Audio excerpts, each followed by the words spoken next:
What's up, Paris?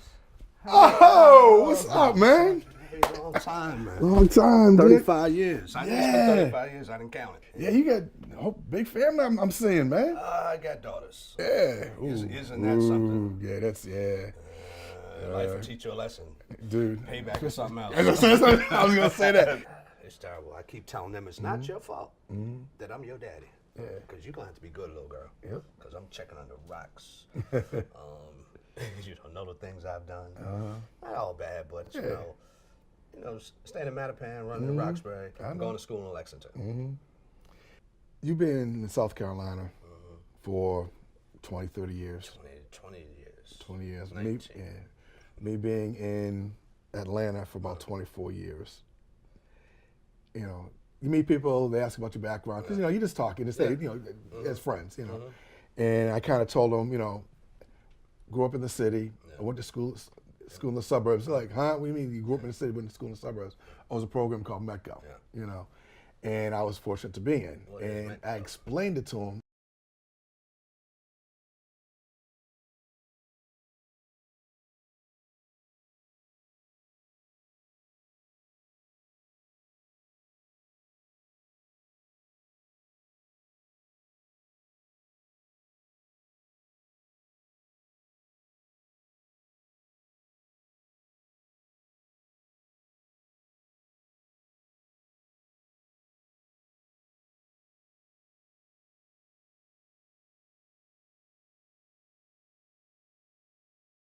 You know, you get up early in the morning, you know, I always get up at 5:30, 5:45 in the morning, every day, 5 days a week, you know.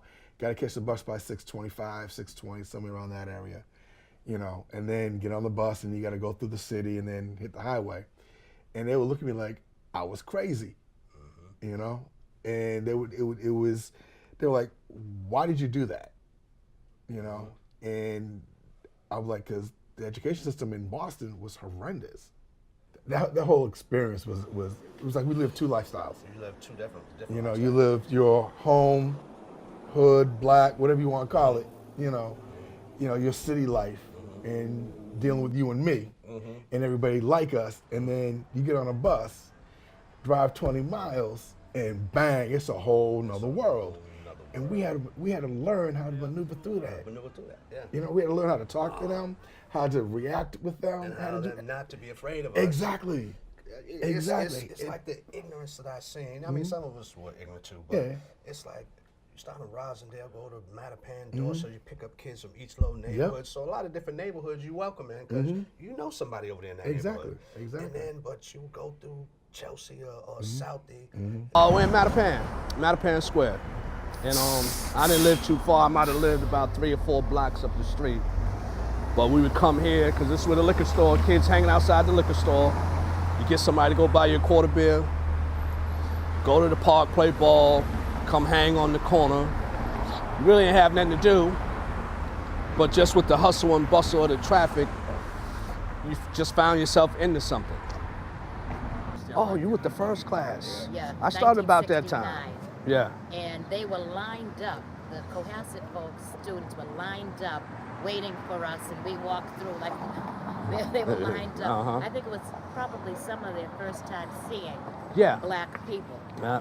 So, but it was. I feel it was a good experience for me. It was a great experience for me. I did miss out on, as you say, just regular community. Yeah. My own neighborhood socialization because it was a long day. Got on the bus 5:45, got home after 4. My mother didn't play, did homework. I had a short window of time to go out. That was generally a METCO student. Yeah, I'm from Mattapan. I'm from Violet Street in the West Selden. I live down south now. And they was doing this documentary. I got in some trouble.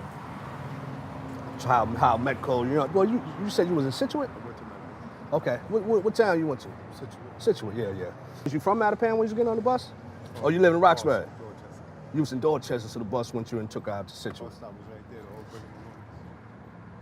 And you stayed in Dorchester, but you had to come here to catch the bus?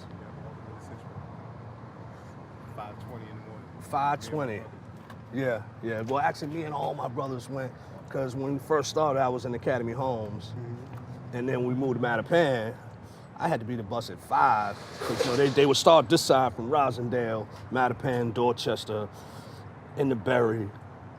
Then in the Berry, you get on the bus kind of last. Because they shooting up Mass Ave and going out to Lexington. Right. What did Metco do for you? Was it helpful or was it harmful? It was helpful. And to me, it was helpful. It was really helpful to me because it put me in a lot of different situations.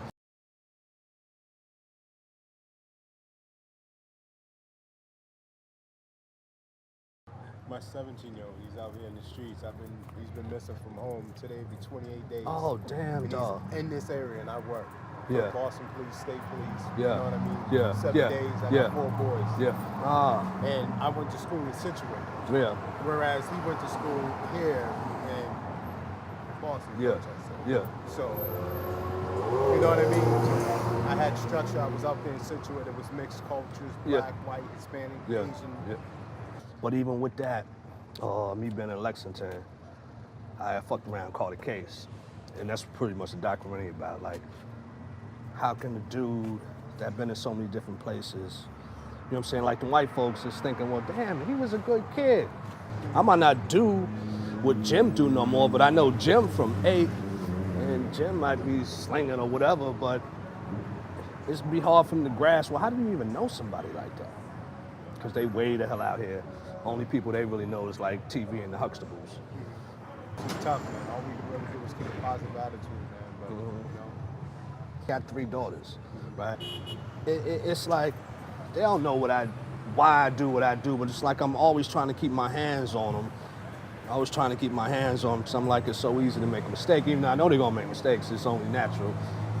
But try to stay close.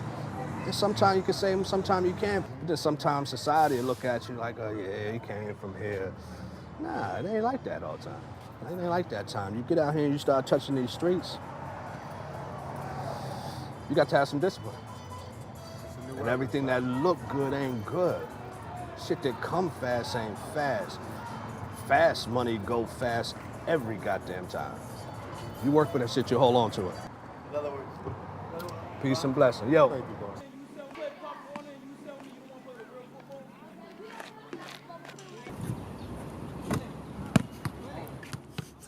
Hey nephew, how you doing today? I'm doing all right, you know. Doing good? I'm just working, trying to stay out of trouble. Yeah, trouble. Stay out of trouble. Trouble's easy to find, hard to get out of. I was thinking about my time back in Lexington, and I'm sure it's a contrast by the time you got there. I don't even know if you can imagine what it was like. Well, you probably could from my brother. Yeah, no, But he was still 4 years ahead of me. And my father said he always felt like licensed education was far above what like Boston Public had to offer. So he said the aspect was really good. But you know, going to being, you know, a black kid going to suburban school full of like white kids is kind of had some racial tensions and incidents and stuff like that. I'm sure you had plenty of those experiences too, coming in just a couple years after him. Yeah, I was told some of the same things. Because we are the Metco kids, we have an eye on us, but it's already the negative eye. So like we're trying to we try so hard to like get in with like the popular kids and like be their friends. So I just do whatever I'm just loud and happy in school, just to be myself. It was difficult with like body image issues because, you know, when you're one of the only, whatever the majority image is, that's what the standard is. Yeah. And so everyone looked pale-skinned, blonde hair. I am not that.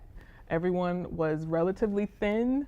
I was never that. And it was very interesting because, like, I would always call it like the Christmas harvest. After Christmas vacation, everyone would come back from whatever exotic place they'd been to. They would come back bragging about their tans.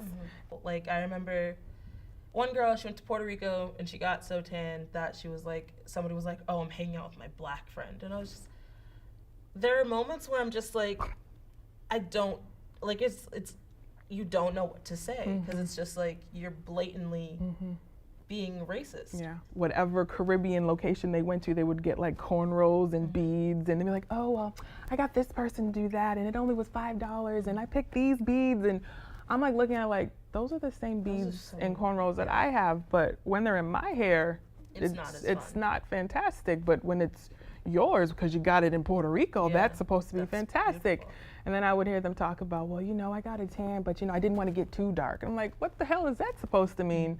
And so it was like constantly wanting to be visible, but then realizing I'm invisible, and how do I want to play that to my benefit or not?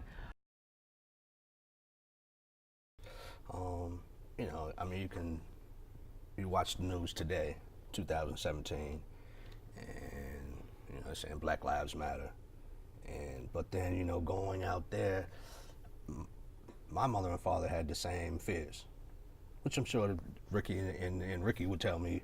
Also, your dad would say, you know, just be careful where you are, be careful what you do, because you know if something happened, they're coming to get you.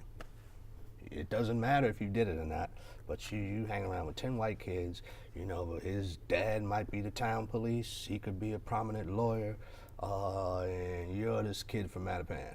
That's just another aspect of getting this education that, you know, I guess they're willing to sacrifice. If you're not involved in the after-school activity, why are you hanging around school? That sounds like nothing like trouble for some black kid. You think all them white folks really like you like that? Being a person of color in a suburban area, and that could like go downhill real quick. And the stuff we went through. Out of these neighborhoods into their neighborhoods, and their first African American people that they're actually knowing and touching and know their names. They're coming from these communities. I know. And it's high drug rate, high murder rate, high robbery rate. It was just violence. It was awful. And so now you coming out these neighborhoods, so only they think you're them. Yes. Oh yeah, I remember that. They actually think you're these people, so they're standoffs. Which could you really? I don't know. Could you really blame somebody? Hey, Lisa, good to see you. Nice good to see you. Good to see you. Long time. It's been a very long time. Long good time. to see you.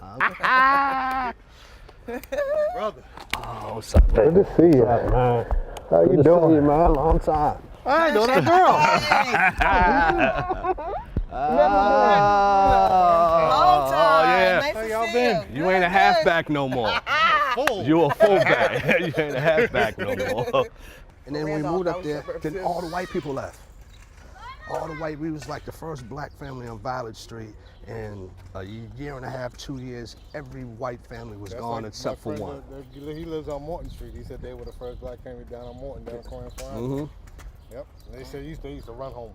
Oh, yeah, well, you know, there was bombs up there from Milton, we used to go down to River Street to play ball. It was because they was loaded with white kids over there. Yeah, and they all that was down there. They would want to chase you out of there. That's why they would run home. But then you go to Lexington, there's these other kind of white kids. They're just ignorant towards you because there's not black people around them. Well, to me, the Lexington white kids were curious. They were, well, yeah, right. That's Yes. What do you eat for dinner? Right. Yeah. You have a backyard? I got that a lot. Yeah. You really got a backyard? They're more inviting because you're right, because they're curious. You're just curious. Like you're really human beings like us. You eat chicken. Are we different or are we just Yeah. When I come out this building, I remember I might have been in 3rd grade or so, but they would always have this dude underneath the steps, and he was hitting heroin. Oh yeah, they were shooting there. And they were shooting heroin, but I had to walk past him like. But I guess I didn't think about it too much. No one was bothering the neighborhood kids. Now, No. Someone might come outside. And Right. That was just life then. Orchard Park might come around. That might be. But anybody in Academy Homes was Academy Homes family. So for me, it was very frustrating because I felt permanently like I didn't belong. So I would be with the very few friends in Boston that I could maintain, because whenever I went to school, you know, there was nobody around. By the time I came home, it was late at night, so everybody was already inside. But I always felt like, okay, in Boston I have to be this way, and then in Weston I have to be this way, because nobody wants to be isolated, nobody wants to be alienated, nobody wants to be bullied. So when I'm out in Weston, I try to make sure that I speak as well as I can, because I don't want to be that black. Like, people have all these stereotypes about us.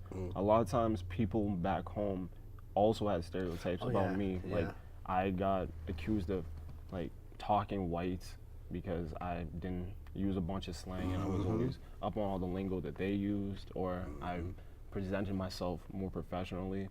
And they also accused me of just being, they basically called me white, or they called me like Oreo. Like one of my ex-girlfriends called me that, and I got so mad. She said, "You're black, but you're not black," and I didn't like that. I tried to educate her, and this is from a very educated person. Like my ex, she graduated valedictorian from Boston Green Academy with a 4.6, and like got a full ride to Northeastern. And like, so this is an educated person, but it's like still like in her environment, she still thought of me as someone like a pseudo black person. Where I've been raised in a black household, like what makes me not black? Because I talk, because I don't have guns, sell drugs, do stuff like that. Because I know her ex-boyfriend, he sold drugs, he had guns, he killed people. It was like, that wasn't me. Did you date white girls? Yeah, I had a few of them. Yeah. Yeah. You remember Robert Parrish? Self-proclaimed lady. Self-proclaimed. Remember Brenda? Okay. Brenda, she was in Metco? No, She lived she in lived in Lexington. She had the Mustang. I was hanging out with her, and there were a couple other girls I hung out with, and we were just friends. Everybody thought I was dating them. We were just friends. And I had a few. I didn't see all that. Well, we didn't hang like that afterwards. But then it probably did have more women in school than I did. I ain't never been with a white woman. Serious? Nah. I mean, but we was real cool, you know what I mean? Yeah. Hey, Ronnie, and they invited me over their house. Their mama loved me. And I don't know, I never have. Okay. But so like everybody else was. On the bus was a trip and a ride for the bus anyway. That was a long ride. Hug them, kiss them, squeeze them. Yep. When we were younger. So, I just remember Robert being on the bus, but he went to Clark. Yep. I just remember he used to get the girls in the back. Yeah. Yeah. Yeah. I just remember kissing them one time on the bus. Yep. Oh, you hit a bump. Oh, sorry, that was my hand. I'm sorry. that was something else. How does being your It's gender play so into things?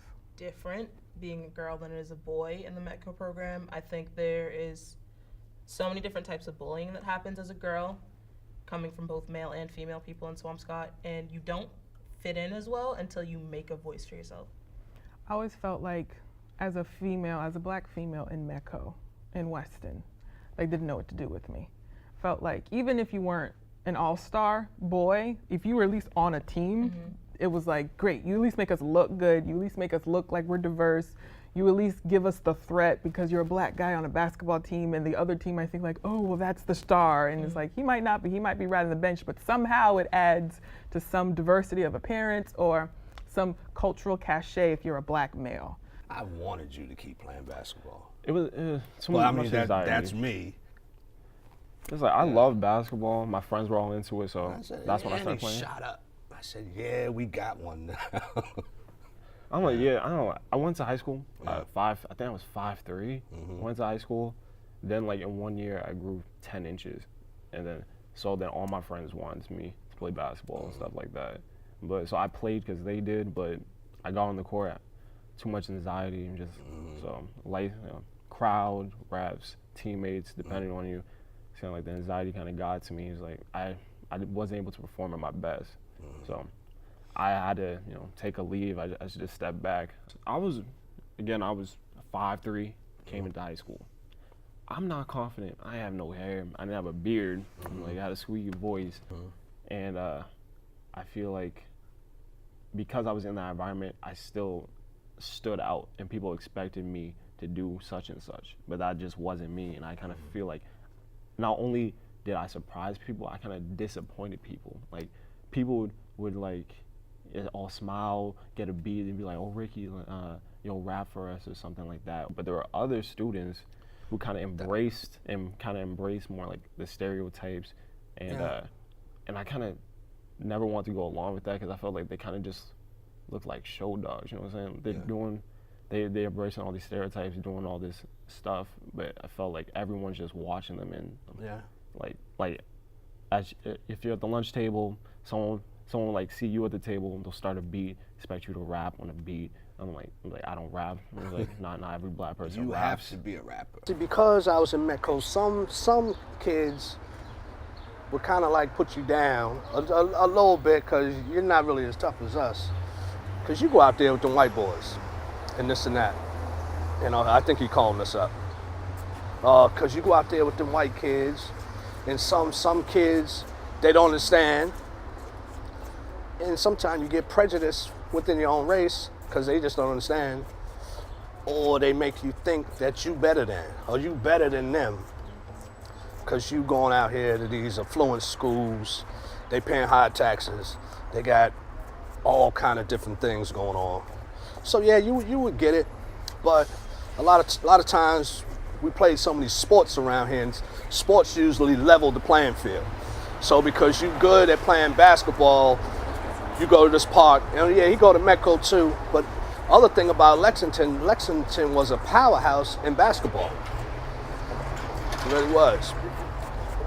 What up? And so actually Lexington was a powerhouse in sports. So that kind of fit. We actually got really good athletic kids from the city, which kind of made it seem like it was unfair. I can see for the surrounding towns like Melrose and Reading, saying they get these black kids out the city, and they always had a perspective like black kids was a little bit more athletic. I don't know how true that is, but there aren't that many white people in the NBA, so I really don't know how true that is. I went to Fisk. You went to Fisk? Yeah, I went to Fisk, and then we all met up 7th grade at Diamond. Yeah. And then ever since then, cause remember we used to always play in the gym, play ball, stuff like that. School bus get there early, go to the gym and play basketball and be sweaty on your way to the first period. Exactly. You drenched. When you live in Boston and you're in Metco, when you come back around your neighborhood, oh man, you out there with them white kids. Yep. Oh yes. I said, well, they actually really have a football coach instead of just the English teacher. Yeah. How you doing? Because you out there white. I said, what's the biggest Division I school? What's Boston 5A? Yeah, exactly. Boy, they was something like that. It wasn't nothing. And you doing all right because you out there with them white kids. Yeah. But you always play all your sports in town, and so when you come back, when you home, it's almost like kind of a little bit like you got to prove yourself. Yeah, exactly. You know what I mean? You had to prove yourself. I'm out there, but I'm just like you. Yep. Homie. Exactly. Regarding like the female thing, when it comes to sports, if you're a black boy in sports and you're doing well and you're killing it, everyone loves you. If you are a black female in sports and you're killing it, everyone loves you. But it's different. It's different because girls, the way that they argue and the way that they fight is so different the way than boys do. It's like really undercover kind of things. Like they'll won't talk to you for a couple of days, or they'll make the coach not like you, or just something to like make you feel like you don't belong. Because I was on my school's track and field team, and I loved my track and field people, but at the same time I didn't feel like I belonged inside of the group. And then I felt like as a female, I'm not going to say I was amazing, but I ran track when I was in middle school, and I played basketball the first 2 years in high school, and I was one of the only ones. And so there's some of the cultural, at least at that time, being athletic as a black girl wasn't really cool. At least I didn't feel like it was. I was one of the only girls of color on the basketball team, and I felt like really isolated. I felt really, really alone when I'm taking that 7 o'clock bus home. It's kind of like, I'm more of a social being anyway, so I'm like, why am I doing this? I'm not even that great. And these people are being really mean to me in the locker room, and a lot of them were on like AAU teams, and that would require me to stay in Weston all the time, and I'm like, that's really miserable too. So I felt like as a girl, there was no real spot for me because I wasn't given the same cachet as being a black all-star male on a basketball or a football team was. When I used to play BNBL, and I remember the guy's name was Jay. He would come down River Street Park. We playing basketball. Hey, listen, putting this team together. We go to Lower Mills and play. Now it was this other little white kid. He was really good. He ended up going to Catholic Memorial. Right? He was like their starting guard from 10th grade on.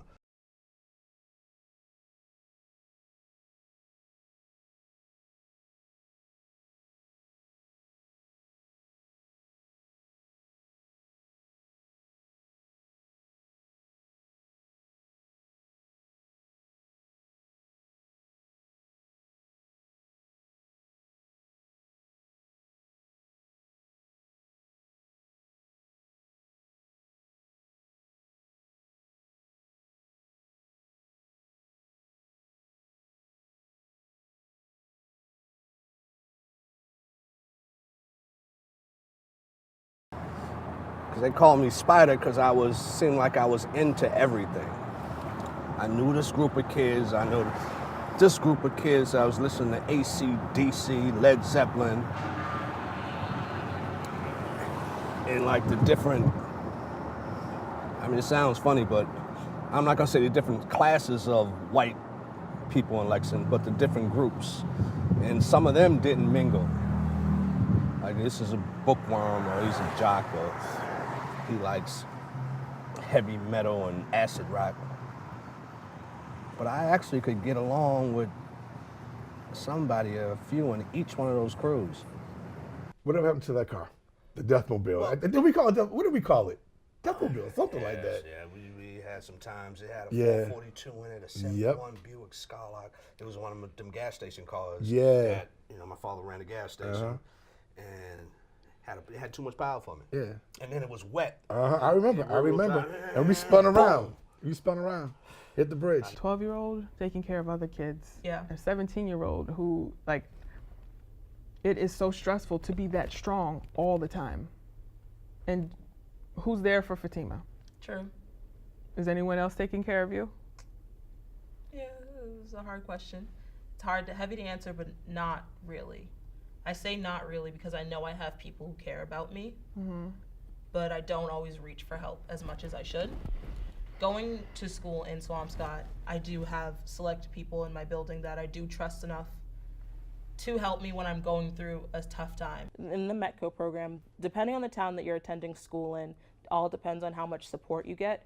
We don't have the right proper resources. They say that they have our backs, but they really do not at the end of the day. If they really had our backs, we would not be sitting here feeling stressed out 250% of the time that we do when we're going to school.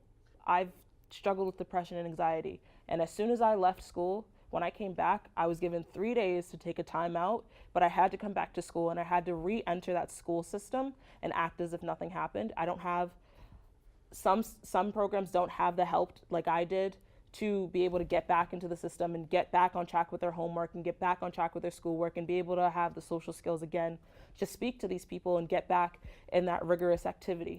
So in my school, I always feel like I am the token Black girl. I am the token METCO student for all questions of Black culture. I could be at home doing my homework and I'll get a Facebook message asking me about the Black Lives Matter movement when I'm no idea why in any time of the day. Ever since that first bus ride in METCO, I started asking myself this question: why do I have to go so far away from my home, so far away from everyone, everything that I know, everyone that loves me, in order to get a high quality education? Like, why? I don't understand. Someone explain it to me. I started asking myself that at 6 years old, and I asked myself that all the way through college, and I still couldn't get the answer. My research will be an autoethnography that focuses on what's happening to the little Black and brown kid over the long term in their involvement in the METCO program. Because a lot of the literature focuses on all the great stuff, and it's great stuff. The high college rates, the high college acceptance rates, the standardized test scores, the SAT scores, the graduation rates, all of that is fantastic. But the literature is not nuanced. You do get an opportunity to go to a great school. You get exposed to what the higher education world is like. For me, I'm a STEM student. I love science, technology, engineering, and math. The thing that you hear as a Black woman going into the STEM community is the higher up you go, the wider it gets. So I've been exposed to be able to deal with that already rather than as an adult. Another thing that's good is you make connections. It's sort of like networking a lot.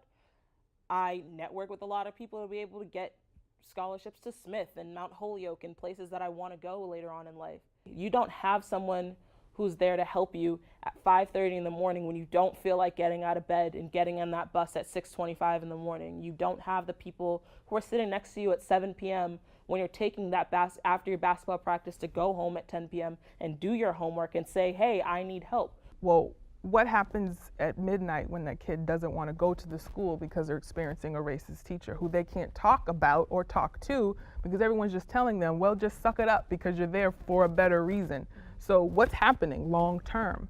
And so my research will examine what it looks like as an adult some of the trauma and the struggles that go under-examined and swept under the rug because it's inappropriate and uncomfortable, and you should just be glad you're there anyways. I think that the METCO program is going to need some help in making itself stronger, and that starts with the help of students who care so much about the program and want to benefit it, and talking about the things that we need to change and the things that we need to fix and what's wrong with the program and how to fix these things that's wrong with the program. Because if we don't fix what's wrong, how are we going to get better?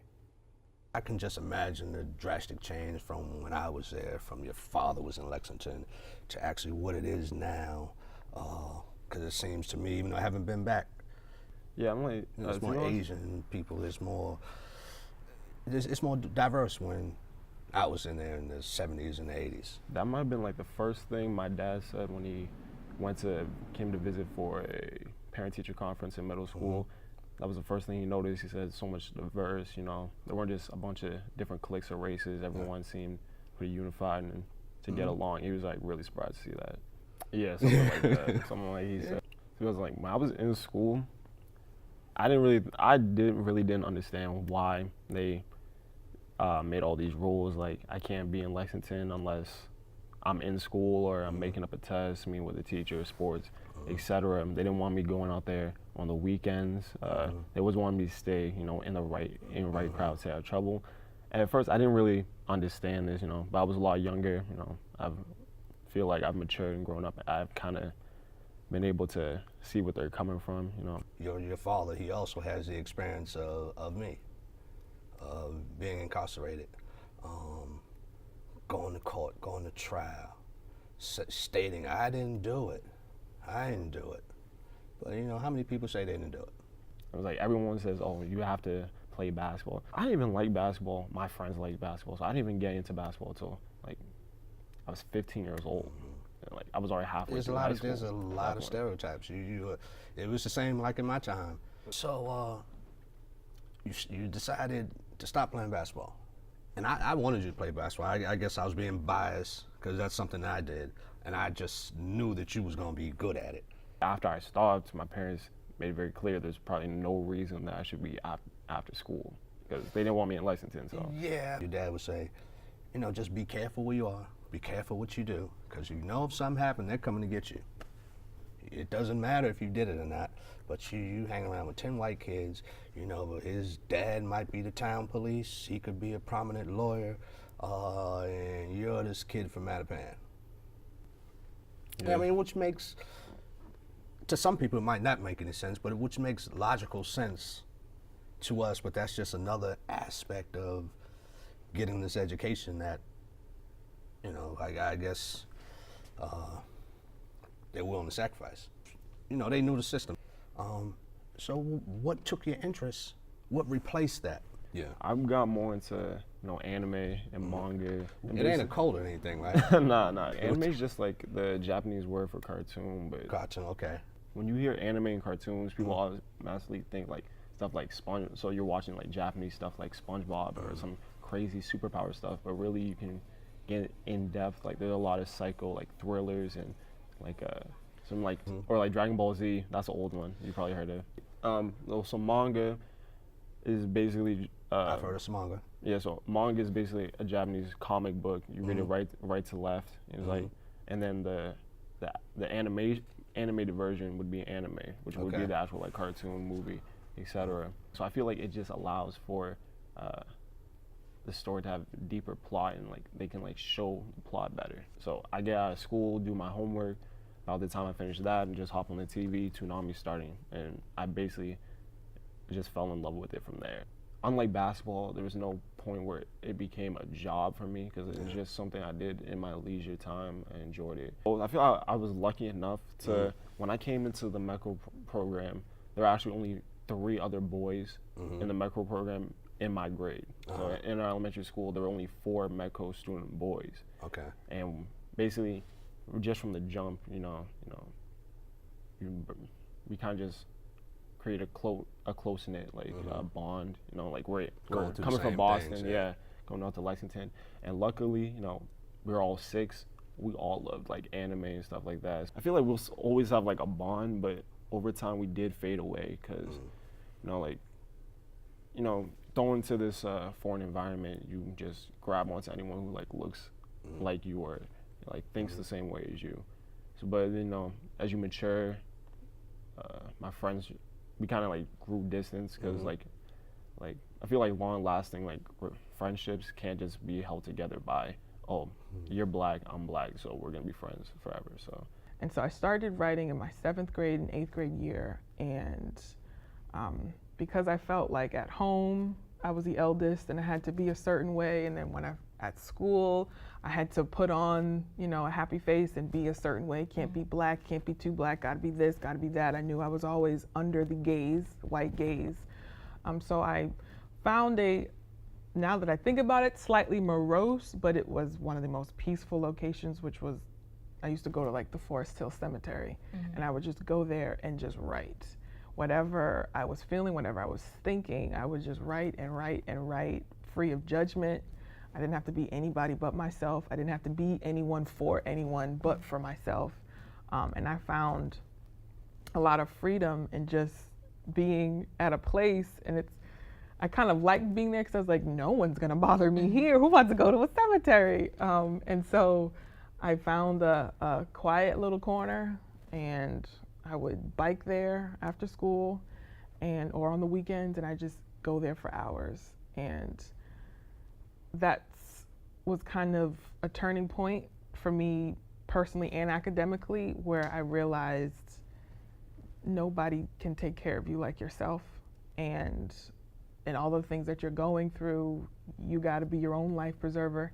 And writing turned into mine, so much so that I am now writing my dissertation, and I am performing research called an autoethnography, where I am putting the microscope lens on myself and dissecting my own journey through the METCO program. I didn't turn to, I'm not a strong writer, so I just immersed myself in new hobbies. My first hobby that I picked up was sophomore year. I joined a TV studio where I just learned about everything in the room, and I mastered it all. I loved learning about it. I loved editing on the computers and like filming small videos and putting them places and like getting recognition around the school about them. I'm a class representative. It's my first and only year as a class representative. My job is to rile people up, make people happy. Outside of a class representative, I think that's my life job, just to make people have fun and be happy. And then my job, I know I talked about it earlier, but I love my job. Big ups to the New England Aquarium, apparently. It was the experience of working there, immersing myself in learning about that, made me happy. And it also brings me back to my childhood, how you were talking about how you love Forest Hill Cemetery. One of the places that I sound like a crazy lady, but yes, I do. One of the places that I loved to go was the beach. We went there a lot when I was a kid. You could see the beach from my elementary school window, and it was just something that I loved to just like look at and watch the ocean waves. Going into Swampscott every single day, you get to see the ocean while you're coming in. And when I looked at the ocean, I felt like I could do it. Like I just love smelling the ocean air and like being with the salt water, and it just really brings me at peace. One of my favorite places is the Quincy Salt Marsh. It's like a mixture of a beach and like grass and stuff, and it's just so calming to sit there and like know about the animals there, and also just like take a minute of mindfulness and just relax. Collect. We had to go outside because all we had was a ball. Yeah. One dude had a ball, or hopefully two people had either basketball or football, and you got to play. Right, We got next because we got the ball. Yep. Right. You were holding the card. You had to do a big shot. Right. But and I've said to all three of my kids, I'd almost love to bring you up here so you could experience going to bed hungry. My kids never been to bed hungry.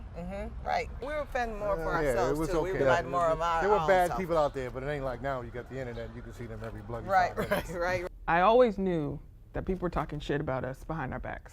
And kind of depending on our relationship with that specific individual, they would kind of like give us the benefit of at least waiting till we left the room to talk shit.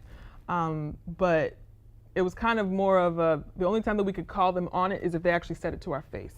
But now that there's Instagram, Facebook, chitty chitty bang bang, all these different things, it's given a license because technically I'm not in your face. Technically I'm, behind closed doors in the privacy of my toilet or wherever I'm texting you, whatever. I'm on all of those sites. I'm friends with people in my school, from my school on those sites.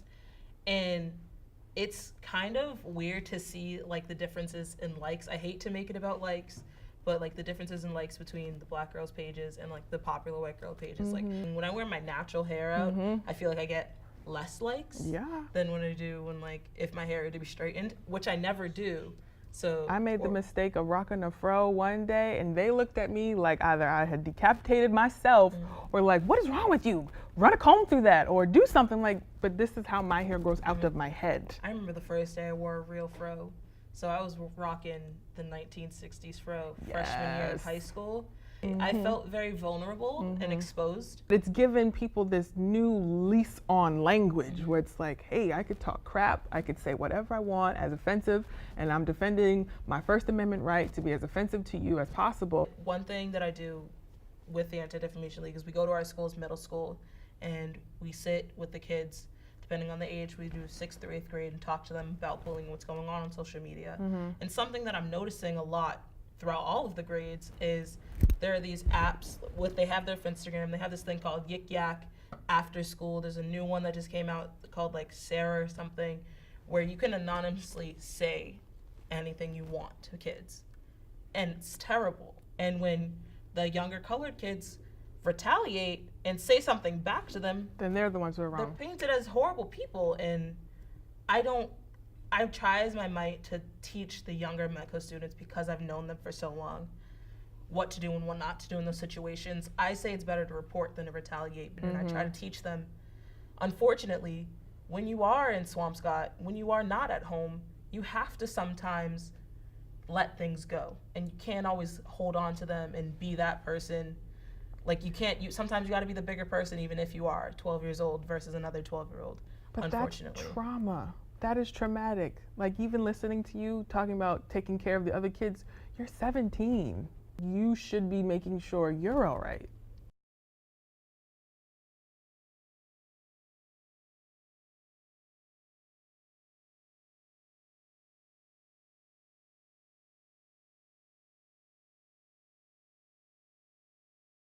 I'm still me. I'm still me. I'm still me too. Yeah, but That's you know, what it is. that was what was unique about you too, right?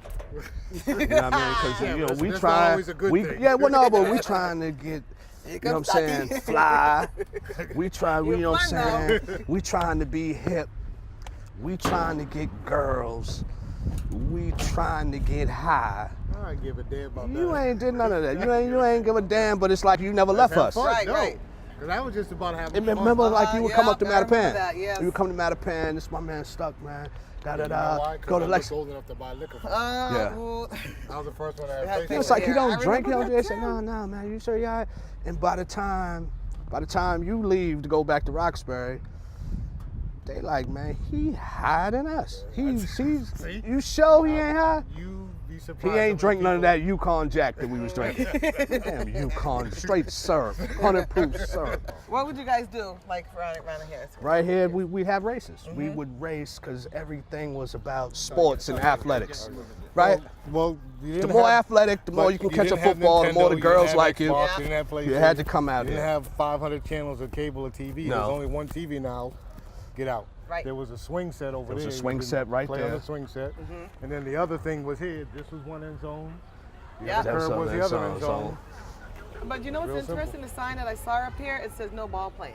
Did you see But that? that- See how it's not like that no it's more. changed Yeah. over the years. Like I But that's said, where there's you we- grew this- and learned And that's sports. why I stuck. There was a swing set Oh, right now here. this is the summertime Yeah. now. There's no school. There would be every kid in the neighborhood would be out here playing. Yeah. You was set up for racings because somebody's got some new PF flies. If you Yeah. got new sneakers, you can Gotta run run. faster. And we would run Always from a here, challenge, huh? touch and that was the long race there. Hit the- To the- run, all touch the way down those and come dumpsters and come. You Come can't back. just run. You got to touch and come back. Right. That was just life then. Orchard Park might come around, that might be, but anybody in Academy Homes was Academy Homes family. So Right, kids right. weren't being bothered. But now only you go across Marcella, go to Well, that's what I'm Marcella saying, Park. that JP, you go Now to you go to JP, you got project. problems. It's, Now there's Now problems. where there's a natural rivalry at? You from the academies, you from from JP. What are you doing over here? You one block down the street. Thank you. Yep. You think it was the other side of the world, but that's what You it was. one block down the street. The only safe haven, Marcella Park. Basketball court and the baseball. And the summer things. Yeah. You know how Yeah. to speak. Yeah. Well, I maybe knew how to speak. we was on that bus then. No, we Yeah, were no, we there. went on. Diamond Okay, and all Park, right, that all was 2 different buses. So maybe I missed all that. Yep. I know when he got to 10th grade, because when high school didn't start to 10th grade then. In Lexington. I didn't see all that. He kind of quieted down a little, mellowed down. Unless he was still behind the scenes. Oh, he knew all the. So, in my opinion, and I'm just a little nappy head boy from Roxbury, but from what I remember, I know me too. Robert was always the snappiest dressed of us, because he had even when we was playing football and basketball. I came out with my old ones. Ron came out with his stuff, but Robert had the wristbands, pads. He looked the part. Headband, the new sneakers. He looked the part. He had everything was fresh. Right. Yeah, he looked the He part. looked good. He always The looked only good. new cleats that I got Yeah, when I was about 10 or 11. We left the Roxbury, went to Mattapan, and I screamed and screamed for the Juice Mobiles. O.J. Simpson cleats, the spot bills with the orange bottom. I want the Juice Mobiles. I want the Juice Mobiles. Them the only new cleats I ever got. And kept playing. It was use them for after this year, after that year. And then sometimes you might get some cleats, but Rob. Every basketball, new. But he ain't played football with us in middle school, did he? Not in middle school, no, but in high school when he came out, he had new cleats. No matter what he did. I don't know why he got all that new stuff. He wouldn't block nobody. Remember, He was like, Justin "I'm good, crashed just my don't hit leg. me." We run in, but he didn't get in the way. Okay. He got out the way. He just, and I'm like, come on. You remember man. Coach Ty saying, "Run that play again." And Yeah. he had Robert in front of Justin. Who gave the ball to? And Justin went, all right. Oh yeah, because all right. I'm running the opposing Coach- teams. If I'm playing quarterback and I'm giving you the ball, and Coach by the Ty time told I him- get the ball, he's crashed me. He told him, Rob. do it again. I'm like, no, let's do something else. He This pissed me ain't off. working. You hang out with Robert now? So I see him once because he's down the street down from us. See, growing up, I didn't see him much because y'all was in Mattapan. Yeah. Mattapan and Roxbury was oil and water. Like worlds apart. Right. didn't mix. Yeah. Yeah, see, like I said, Rob, I know, like, getting into high school, he was, like, real quiet about his stuff. 'Cause like I said, his dad grew up with my dad, and I never knew what his dad did. I never knew I still don't know what his dad his did for father does I for don't know work. what Robert said, yeah. I know they had a house, you know, and that was a big thing that you had a house. Right, back Yeah, he had a house, and I didn't know what his dad did. I thought he had to do something. All I man, know is he because worked downtown courthouse. they had that great big old house. I know a lot of people that went down to Atlanta and ended up back in Boston. I don't know why everybody keep going down to Atlanta. But I think he's happier now moving back here, even though he's doing a lot with his father and there with his mom. But he's happy enough to be with them Oh yeah, and make sure he's taking. And he's Making doing. sure and he's doing his taking best. care of. I mean, again, he got the photo shoots. He's working on a movie. he's Those working are at a the- bank. Those are the things when you can do what you like to do, as opposed to doing a job that you have to do. Life's a little bit easier. Right. You know. Yeah. So he's Yeah. content enough with that. How his love life is going, I don't know. That's the first time I seen been on a date with him. Paris. No. And I was doing customer service, national brokerage. And I would talk to people from the South, from all over the country, all right?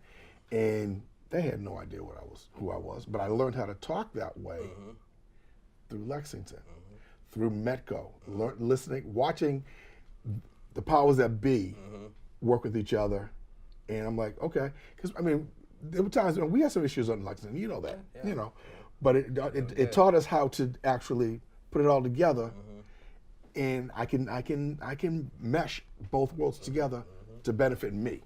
This is a path on the Metco travel. Coming from Lexington, we would come through Brookline, and about here, once you get back into Boston, you got stops. So actually, a kid from Mattapan with no kids down this way, with no kids in Mission Hill. Hugh Street Projects, when they killed a white guy and said it was black guys that did it because they was in these projects. And actually, because even Stucky Todd lived on the other side. But after I got about, I think it might have been 11, 12, we moved to Mattapan, like you're moving up. But as you know, back in our day, we moved to Mattapan. Mattapan was mostly white.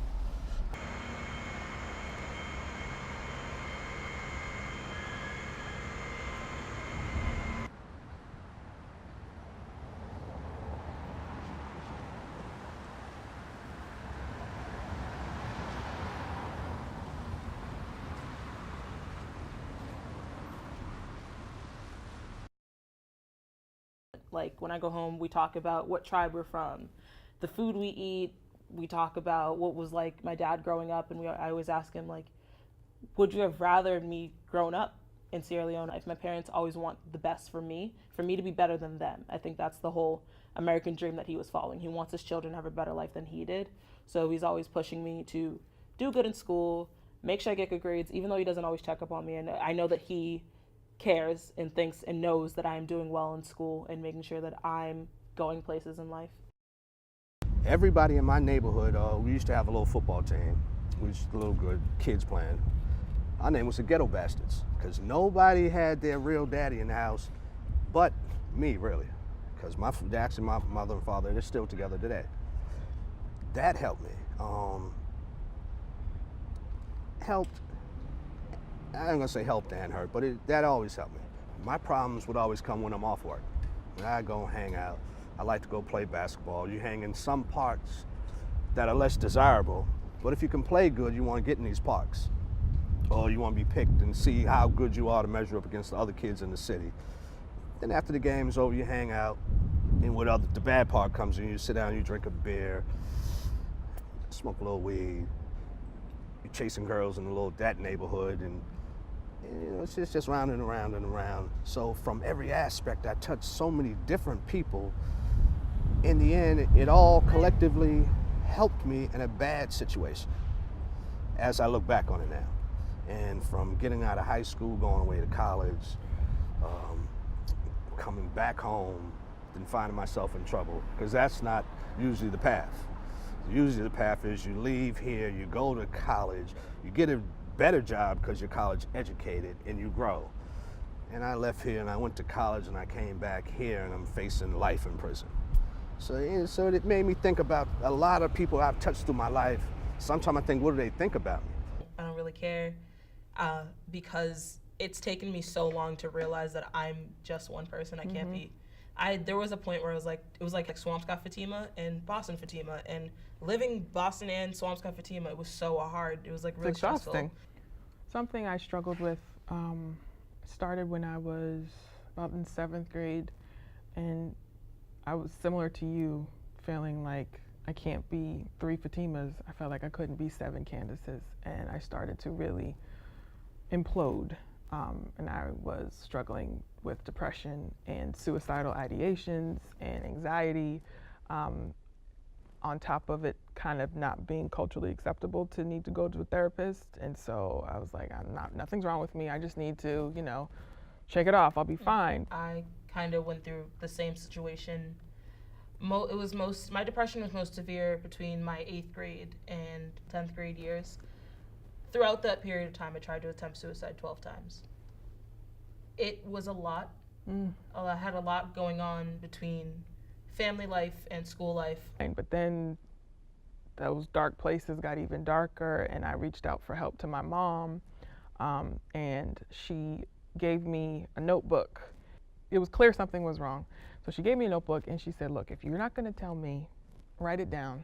I lost 2 people in my life who were the reasoning why I woke up every day and continued to fight and go to METCO program and have a good day at school. I remember one time it happened and my little brother had walked in the room. I was blocking my own airway and he had walked in and he saw me. And I think that was the day where I really felt how bad my situation was affecting everyone. Until then, nobody knew about it. And how was your time in Lexington? You know what, I had my bumps, but I made it through, got into Suffolk University, just trying to tough it out there, like see what marketing has to do with me. But I'm like, it wasn't easy though, you know, it took a while. What I'm doing basically, work at a bank. I'm a banker. I deal with small businesses, which I really like. It's a lot of fun. But I also have a photography business, which it just started off as a hobby. Yeah. You know, the kind of I see morph. some pictures with all them ladies on the Facebook page. Yeah. Some look like some glamorous events in Boston. Yeah, but Boston's changed. Boston's changed. There's a lot going on here. I am getting my dissertation, my doctoral degree in urban school and urban educational policy. And I am getting the answers as to why BPS is so effed up. I'm learning all of the receipts as to why it's going to stay effed up because it's not in the interest of everyone else. Research has shown that people who experience discrimination, people who are involved in desegregation efforts like MECO, experience heightened levels of stress, heightened levels of anxiety, heightened levels of suicidal ideation. There is a direct connection between what we went through and depression, heart disease, hypertension, blood pressure, and it's completely under-researched. Because in addition to that struggle, because we are victims of color, we're told to just chalk it up, you'll be fine. Strange to me where you would go to somebody's house and they got kegs of beer, their mama would scramble you eggs. Now we all on age. And you could stay. Yep. And I mean, it was actually beautiful. You know, we accepted in those communities. We were. Yeah. I mean, I would say we had problems, but on the most part, we were accepted. I don't know if it's because we played sports or who we were or what, but I look back. I had a good experience. Oh yeah. When I usually do have an anxiety attack, it is because I don't feel comfortable and I don't know what I'm doing and I don't feel like I'm in an area where I can get safe really quickly and really fast. And it's hard to be the METCO student that really wants there to be a better light for the METCO program at all times and really wants there to be a large diversity group inside of our school and make sure that everyone in our school feels equal. Even the white students, they go through their things. The white female students, yes, they go through their things, and it's not as bad as we go through, but they go through it too, and I want to make sure everyone in our school feels equal and equally supported. However, it's not like that. For kids of color in these predominantly white schools where it's kind of like, is anyone paying attention? Is anyone seeing the sorrows? Anyone seeing the cries? Is anyone noticing? Is anyone taking care of them? And I don't feel like it's happening. So I'm one of 6% in my school. I don't think that it is fair that they're using us just to have that little piece of diversity inside their building and act like we're not there when we are there all the time. I feel like we're underrepresented in the building. When I go on my school's website, I don't see a black kid there. That's because we're one of 6%. We're underrepresented. I've seen one black substitute in my school for the 4 years that I've been going there. We don't have enough resources to help us when we are struggling through school. So what made you decide to become a teacher? I know you have to be a little bit crazy to want to be a teacher, especially Boston public school teacher. Yes. I did not want to be a teacher until I went to Spelman College, which is a historically black liberal arts women's college in Atlanta, Georgia. And it was the first time that I ever felt home in an educational setting, and like to see yourself reflected in all of your teachers, to see yourself reflected in your curriculum, to see yourself reflected in everybody that's around you. It's kind of like, wait a second. Why am I now just feeling this at 18, 19, 20? I was like, okay, I have to be what I wish I had, which was someone who looked like me, teaching me things that mattered to my identity in a position that was not in college. I wanted to teach, I wanted to be what I wish I'd had.